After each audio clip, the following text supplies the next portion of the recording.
एक लक्ष्य दो कार्यक्रम।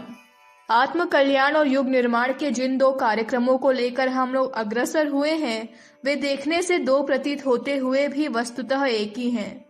आत्म कल्याण का कार्यक्रम ऐसा है जिसमें न केवल अपनी आत्मिक प्रगति होती है, न केवल बंधन मुक्ति से सद्गति की समस्या हल होती है, वरन उससे यह लौकिक जीवन भी सुख शांति से, समृद्धि से, संतोष और सम्मान से परिपूर्ण होता है।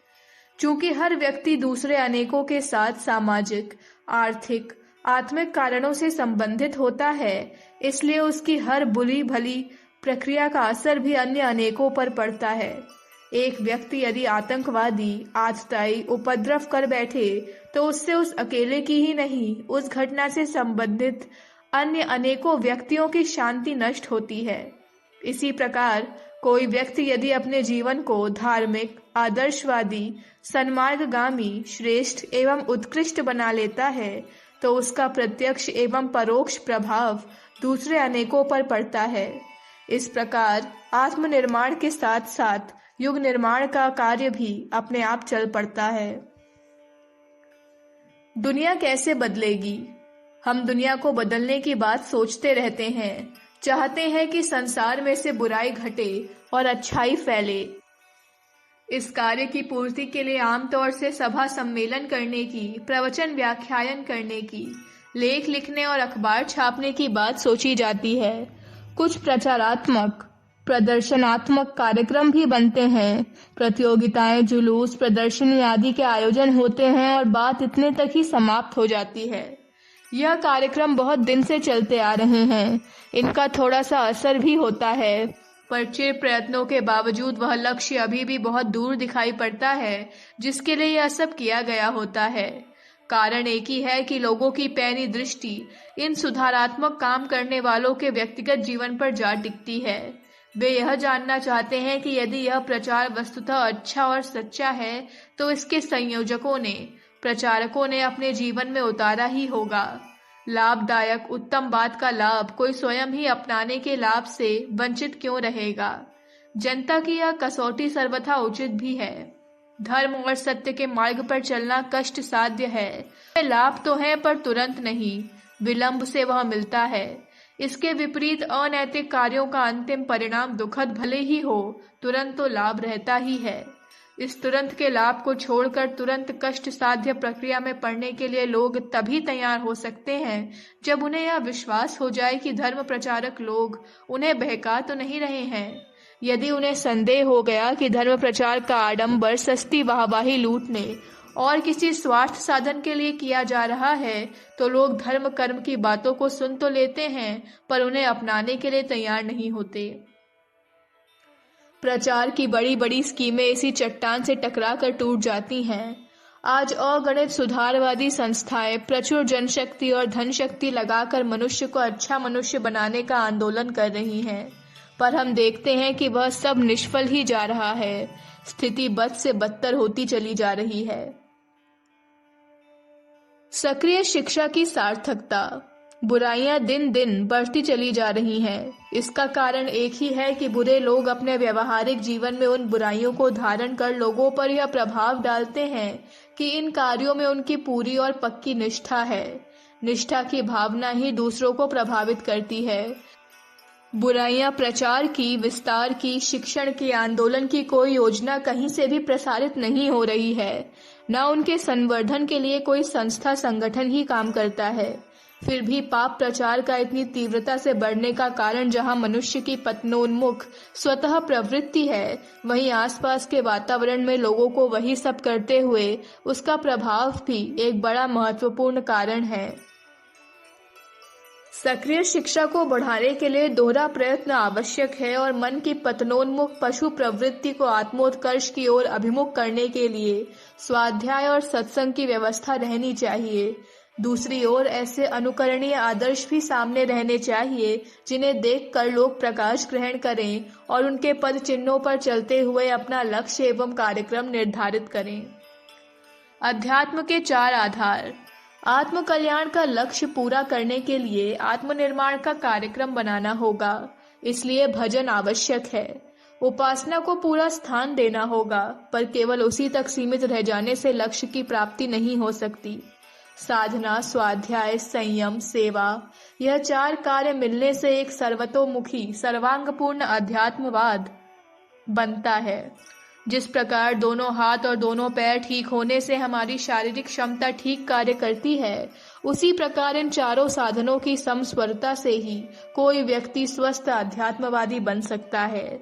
जिस व्यक्ति के 2 हाथ और 2 पैर के 4 अंगों में से यदि 1 या 2 ही अवयव काम करें, शेष अपंग या नष्ट हो जाएं, तो वह अपने जीवन को सक्षम कैसे बनाए रख सकेगा। जिनका अध्यात्मवाद केवल थोड़े से भजन तक सीमित रह गया है, स्वाध्याय, संयम और सेवा के लिए उनके जीवन में कोई स्थान नहीं, वे वैसे ही अपंग हैं जैसे केवल 1 हाथ या केवल 1 पैर वाला व्यक्ति होता है। जीवन को बदला और ढाला जाए। हमें यह भली भांति समझ लेना चाहिए कि जीवन का उद्देश्य जीवन की सारी प्रक्रिया को अध्यात्मवाद के अनुरूप ढाल लेने की प्रेरणा को प्राप्त करना है। यदि वह प्रेरणा प्राप्त नहीं हो सकी तो समझना चाहिए कि भजन में कहीं कमी है। मिर्च खाते ही जीभ में तीखापन लगता है, आग को छूते ही गर्मी अनुभव होती है, नशा करते ही खुमारी आती है। फिर भजन यदि सच्चा हो तो उसकी प्रेरणा जीवन को आदर्शवादी बनाने के लिए क्यों सामने उपस्थित न होगी। भजन वह है जो तुरंत उच्च कोटि की विचारधारा में रमण करने की छटपटाहट अनुभव कराता है। स्वाध्याय और सत्संग की भूख जिसे जगी नहीं, तो समझना चाहिए कि इसे अभी सच्चा भजन करने का अवसर नहीं मिला। इसी प्रकार जो स्वाध्याय करने लगा हो, उसे अपनी वासना और तृष्णाओं पर संयम करने की लगन लगेगी।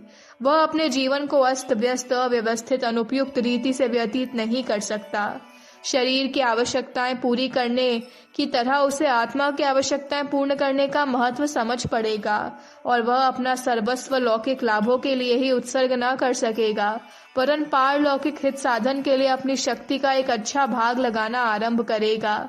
जिसकी बुद्धि शरीर को ही सब कुछ नहीं मान बैठी है, जिसने आत्मा के अस्तित्व और उसके हित को भी समझना आरंभ कर दिया है, वह स्वार्थ साधन में ही कैसे लगा रहेगा।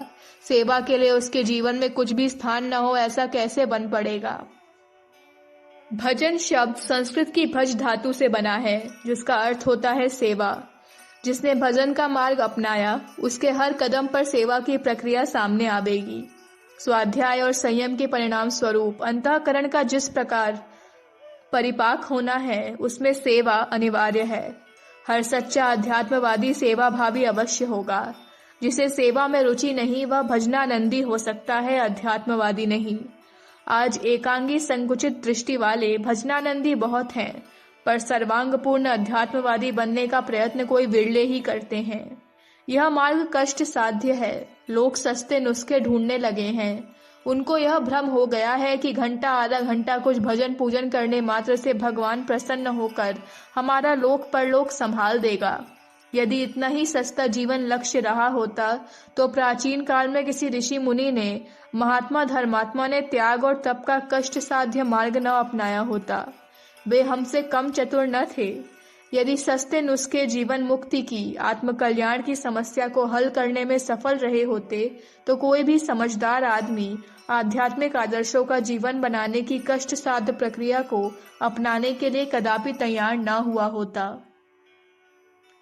एक ही सुनिश्चित मार्ग।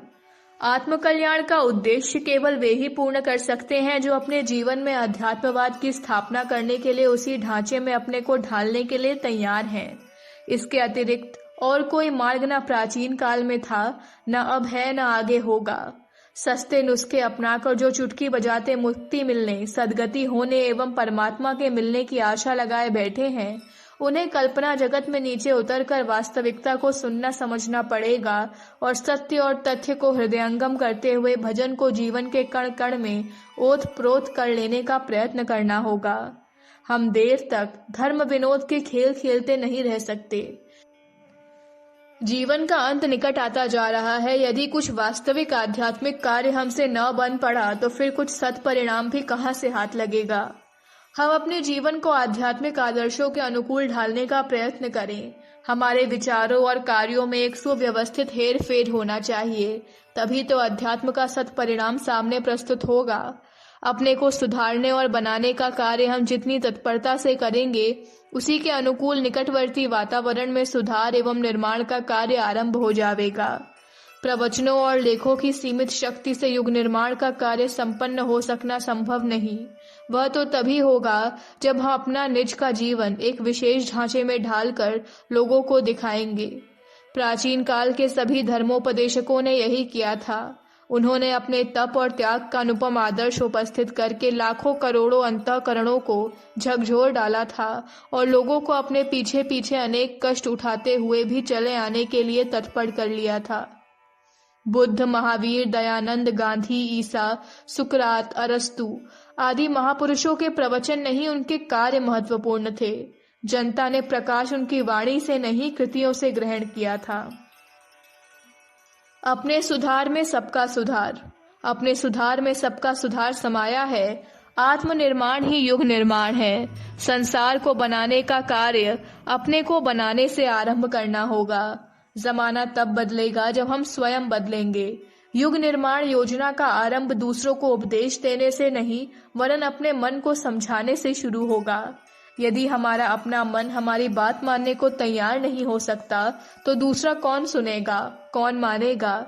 जीभ की नोक से निकले हुए लच्छेदार प्रवचन दूसरों के कानों को प्रिय लग सकते हैं, वे उसकी प्रशंसा भी कर सकते हैं, पर प्रभाव तो आत्मा का आत्मा पर पड़ता है। यदि हमारी आत्मा खोखली है तो उसका कोई प्रभाव किसी पर ना पड़ेगा। इसलिए आत्म कल्याण की दृष्टि से भी और युग निर्माण की दृष्टि से भी हमें एक ही कार्य करना है, आत्म सुधार, आत्म निर्माण, आत्म विकास। इस कार्यक्रम को पूर्ण करने में ही उन सेवा कार्यों का भी स्वतः समावेश हो जाएगा जिनके द्वारा जमाने को पलट देना, युग को बदल डालना संभव है। इसी में स्वार्थ और परमार्थ का समन्वय भी है।